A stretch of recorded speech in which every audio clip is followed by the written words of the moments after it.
राधे राधे। तुम कोशिश कीजिए कि मन में ये भाव हो कि जगत के सेठ भगवान है, सब कुछ उनके हवाले।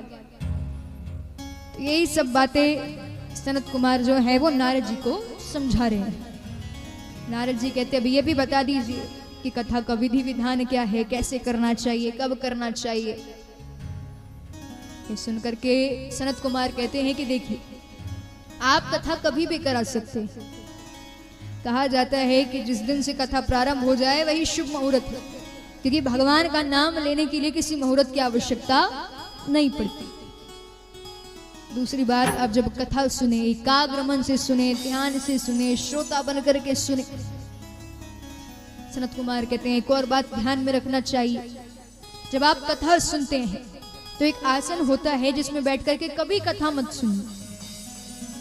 बाकी सब ठाकुर जी पे छोड़ दीजिए, जैसे कथा सुनवाना है सुनवा लेंगे, लेकिन उस आसन में बैठकर कभी कथा मत सुनिए। आसन का नाम है दरिद्र आसन। यदि उस आसन में बैठ करके इंद्र भी कथा सुन लेंगे तो वो भी दरिद्र हो जाएंगे। नारद जी कहते हैं ऐसा कौन सा आसन है? सनत कुमार कहते हैं आसन इस प्रकार है कि अपने दोनों घुटने ऊपर कर लेना और हाथों को आगे बांध लेना। यह कहलाता है दरिद्र आसन। यदि कोई ऐसे बैठ करके कथा सुनता है तो वो व्यक्ति दरिद्र हो सकता है। इसलिए आप कैसे भी सुनिए, लेकिन इस आसन में बैठ करके कथा नहीं सुनना चाहिए। महाराज कई सारे विधि विधान बताए। सनत कुमार कहते हैं एक और बात है कि जब कथा होती है तो उतने दिन के लिए श्रोता और वक्ता दोनों को सिर्फ घी पीकर रहना चाहिए। नारद जी कहते हैं कलयुग है, अरे कलयुग में थोड़ा ज्यादा घी खा लोगे तो डॉक्टर के पास जाना पड़ेगा। कुछ और बताओ। सनत कुमार कहते हैं यदि व्यक्ति की श्रद्धा हो तो वो फल ग्रहण करके भी, फलहार करके भी कथा सुन सकते हैं।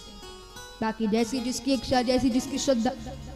तो इस तरह से कई सारे विधि विधान बताए गए।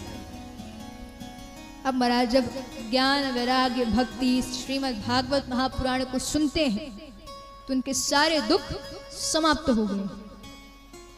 अब इसके बाद एक समय की बात है कि 88,000 सौनकादिक ऋषि भगवान को प्राप्त करने की कामना से एक बहुत बड़ा यज्ञ कर रहे हैं। अब जब यज्ञ चल रहा है तो नजर पड़ती है सामने से सूत जी जा रहे हैं। जैसे सूत जी को देखा मन में बात आती है कि तो परम ज्ञानी है, इन्हें आमंत्रण देते हैं, यदि हमारे यज्ञ में पधार गए तो हमारा यज्ञ सफल। दौड़े दौड़े गए हैं सूर्य जी के पास, प्रणाम करते हैं, कहते हैं कि हम भगवान को प्राप्त करने की कामना से यज्ञ कर रहे हैं। हम चाहते हैं कि आप भी इसमें आइए, पधारिए, हमें ज्ञान दीजिए, क्योंकि हमारे मन में कई तरह के प्रश्न हैं और उनके उत्तर सिर्फ आपके पास है। सूर्य जी कहते हैं ठीक है, आप इतने अच्छे से आमंत्रण दे रहे हैं, मैं मना नहीं कर सकता। महाराज सूर्य जी को लाकर के एक बड़े ऊंचे आसन पर बिठाया है, सम्मान पूर्वक। सौनकादिक ऋषि नीचे बैठे हैं। सूर्य जी से कहते हैं कि हमारे मन में कुछ प्रश्न है। सूर्य जी कहते हैं पूछो क्या प्रश्न है? सौनकादिक ऋषि कहते हैं हमारा पहला प्रश्न ये है कि प्राणी मात्र का धर्म क्या है? ये सुनकर के सूत जी कहते हैं कि प्राणी मात्र का धर्म है भगवान के चरणों से प्रेम करना। और वो प्रेम कैसा? स्वाभाविक।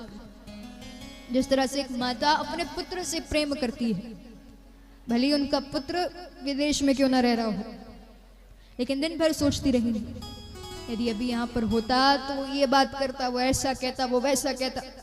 दिन भर आप फोन लगाते रहोगे, बात करते रहोगे, तो आप सोचते रहते हो, चिंतन करते रहते हो अपने बच्चों के बारे में। तो इसे कहते हैं स्वाभाविक प्रेम।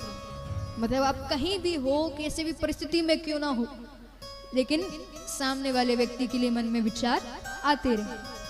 तो ऐसे ही भगवान से प्रेम करना है। आप जहां पर भी रहो, जैसी भी परिस्थिति में क्यों ना रहो, कोशिश करो कि आप भगवान के बारे में सोचते रहो, विचार करते रहो, चिंतन करते रहो, मनन करते रहो। इसे कहते हैं स्वाभाविक प्रेम। सूर्य कहते हैं कि आप भगवान से स्वाभाविक प्रेम कीजिए। कहते हैं किस तरह की भक्ति करना चाहिए। सूर्य जी कहते हैं कि भक्ति दो तरह से करना चाहिए। पहला, जब आप भक्ति कर रहे हैं तो उस भक्ति में कोई कामना नहीं होना चाहिए। आजकल भक्ति दिखावे की हो गई है। बाहर बाहर अपने आप को ऐसे बताएंगे हम बहुत बड़े भक्त हैं, अंदर उतना ही कपट, उतना ही छल। तो ऐसी भक्ति किसी काम की नहीं। भक्ति करना है तो मन से कीजिए, किसी कामना के लिए मत कीजिए। कई लोग क्या करते हैं, जब भगवान से काम होता है दिन भर भगवान को मनाएंगे, भगवान ये काम करा दो, ये करा दो, वो करा दो, आपको प्रसाद चढ़ाऊंगा, भगवान को लालच दोगे। और यदि भगवान ने वो काम करा दिया, भगवान को ही भूल गए। भगवान कहेंगे दूसरी बार कि जब इसे मैं ही याद नहीं तो काहे को इसके काम करूं। तो इसलिए भक्ति में कोई कामना नहीं होना चाहिए। यदि आपकी भक्ति में कामना है तो भक्ति ही नहीं है। भगवान की भक्ति करना है सच्चे मन से करो। दूसरा, जब आप भक्ति करो तो छल कपट नहीं होना चाहिए, क्योंकि कई लोगों की आदत होती है बाहर बहुत भक्ति कर रहे हैं, दिन भर राधे राधे राधे राधे के नाम की माला जप रहे, हर मन में दूसरों के लिए बुरे भाव है। भगवान से कहोगे भगवान उसका बुरा कर दो, तो ऐसे भक्ति नहीं करना है। किसी के लिए बुरा मत सोचिए, क्योंकि एक बार स्वयं को भी देखिए कि आप में कितनी बुराई है। कोई भी व्यक्ति संसार में ऐसा नहीं है जिसमें कोई बुराई ना हो, हर व्यक्ति में बुराई होती है। लेकिन हमारी आदत ऐसी है कि हम हमारी बुराइयों को नहीं देखना चाहते। हमें पता है कि हम में किसी चीज की कमी है, हम में बुराई है, चाह करके भी नहीं देखेंगे। सामने वाले में जो बुराई है, जो गलती है, वो सबसे पहले देखेंगे। तो सबसे पहले स्वयं को बदलिए।